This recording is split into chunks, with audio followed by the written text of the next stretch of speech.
Number 6. Diesel is in a category of its own because it manages to destroy your image across every context simultaneously. Founded in 1978 by Renzo Rosso as a denim brand, Diesel expanded into watches by applying the same philosophy it uses for jeans. Make it big, make it loud, and make sure nobody misses it. The result is watches like the Mr. Daddy 2.0, a double time zone chronograph with a case so oversized it functions less as a timepiece and more as a statement of intent. The intent being, I have not yet figured out the difference between size and substance. Diesel watches retail between $100 and $300. The movement inside most models is a basic quartz caliber that costs a few dollars wholesale. The case and bracelet are stainless steel, finished to a standard that a serious Swiss manufacturer would reject at quality control. What you are paying for is the Diesel logo and the aggressive aesthetic. Watch reviewers consistently note that Diesel's design language reads as the watch equivalent of wearing a t-shirt with a giant logo across the chest. It communicates effort rather than taste, volume rather than confidence. I once sat in a meeting with a senior executive who wore a Diesel Mega Chief on his wrist. It had 2 time zones, 4 subdials, and a case wider than a matchbox. Every person in that room noticed it. Nobody mentioned it. The silence said everything that politeness prevented anyone from saying out loud. Diesel does not belong in a collection. It belongs in a phase. The phase you go through at 19 when you think that bigger always means better. Most people grow out of it. The watch on your wrist should prove that you have. As the curtain falls on the watches that work against you, the pattern is clear. Image is not about price, it is about intention. The watches that destroy your image all share the same flaw. They are louder than they are honest. But the other half of this list proves that the right watch does not shout. It simply communicates exactly who you are to everyone in the room who is paying attention. Number 5. IWC is the entry point to serious watchmaking on the Build Your Image half of this list, and the Portugueser is the model that earns it that position. The story behind it is one of the best in watchmaking history. In the late 1930s, 2 Portuguese merchants traveled to IWC's manufactory in Schaffhausen with an unusual request. They wanted a wristwatch with the precision of a marine chronometer in a case large enough to read properly.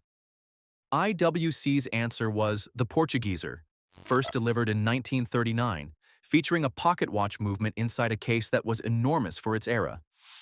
It has maintained an almost unchanged aesthetic for over 80 years. A clean dial, applied Arabic numerals, slim fewy hands, and a refined case that sits beautifully on the wrist without demanding attention. The Portugueser chronograph retails for around $7,000 to $9,000 and houses IWC's in-house caliber, with a column wheel movement visible through the sapphire caseback. The beauty of the Portugueser is that it rewards the people worth impressing and says nothing at all to everyone else. People who do not know watches walk past it. People who do know watches stop the conversation to ask about it. That is the highest compliment a watch can receive.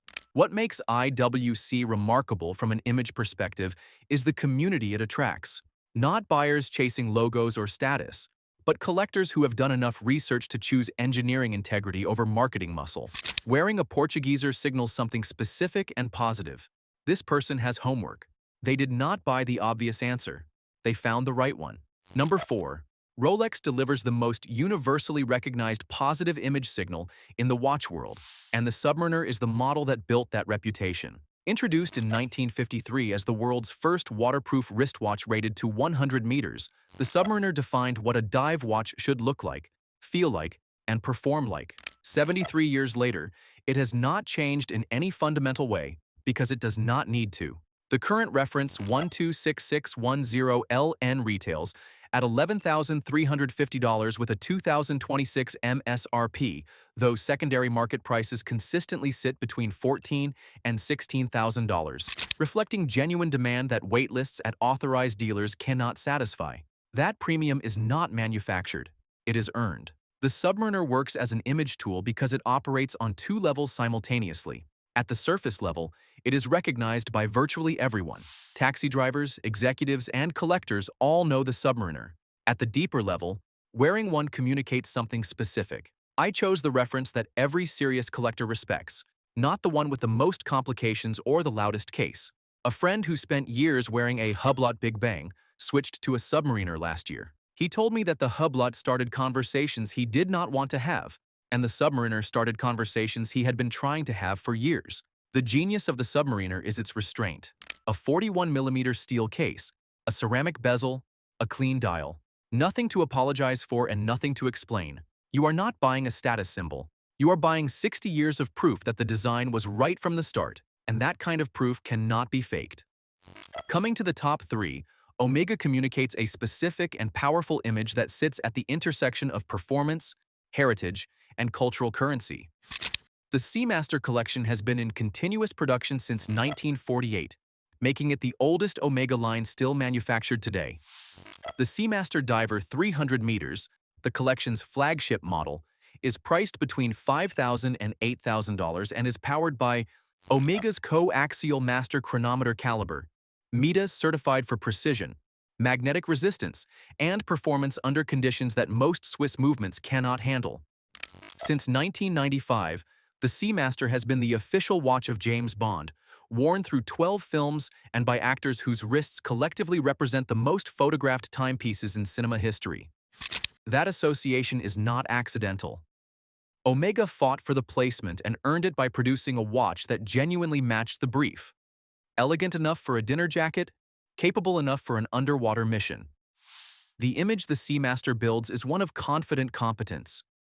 Not trying to prove wealth because the watch is expensive but not obscene. Not trying to prove horological knowledge because the Seamaster is universally legible.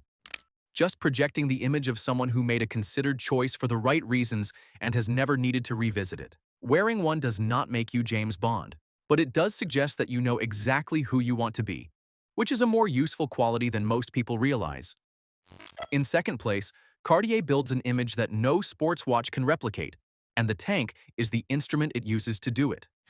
Designed by Louis Cartier in 1917, inspired by the aerial silhouette of Renault FT, 17 military tanks advancing across the Western Front, the tank introduced a rectangular case with vertical brand cards mirroring the tank's tracks, and a horizontal body representing the hull. The first prototype was gifted to American General John Pershing in 1918. It has been in continuous production for over a century. Jackie Kennedy wore it. Princess Diana wore it. Andy Warhol wore it. Michelle Obama wore it. The tank is the rarest kind of object, simultaneously recognizable to everyone and genuinely respected by experts. The tank must starts at around $3,000.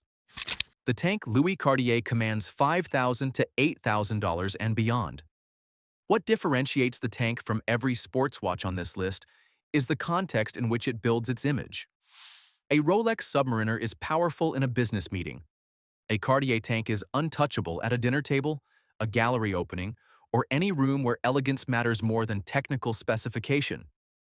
It communicates effortless refinement rather than deliberate achievement, which is a harder signal to send and a more lasting one to leave.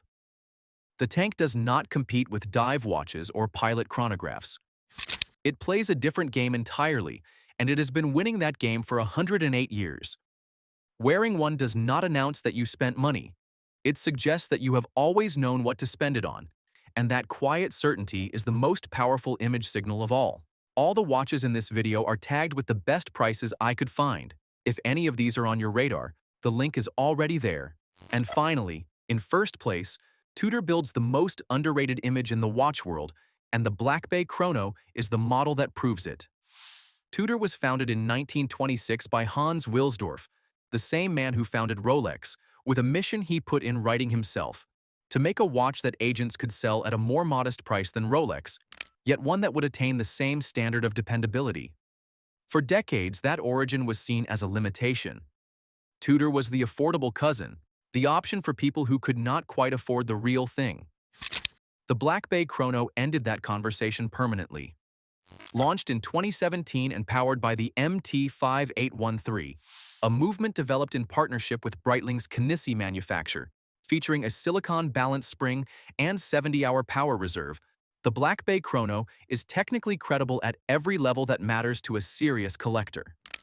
The beauty of the Tudor Black Bay Chrono is that it is the only watch on this list that makes Rolex collectors slightly nervous.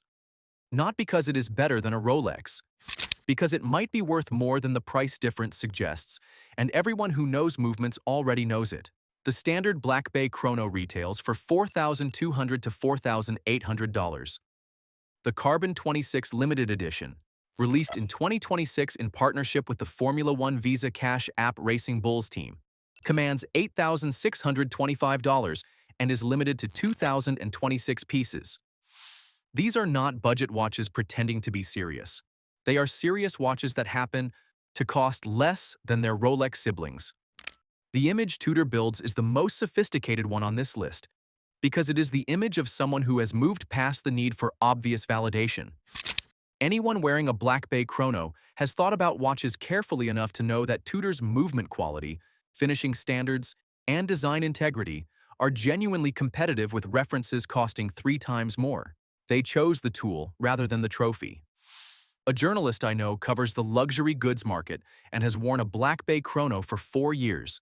He told me that the watch attracts more interesting questions from the people who actually know what they are looking at than any Rolex he has ever owned. The ones who notice are exactly the ones worth impressing. Tudor does not need to carry a legend on its dial. It earns its reputation the same way it was always meant to, by building a watch worth wearing and letting the watch speak for itself.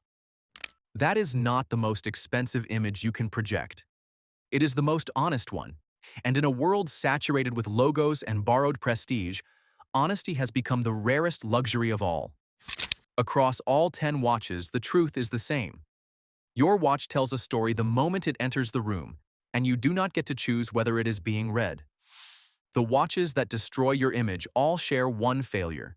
They prioritize how they look over what they say. The watches that build your image all share one quality. They know exactly what they are and commit to it without apology. Your wrist is not a billboard. It is a statement. Make it one you are proud of. Which of these watches would you wear? Let us know in the comments.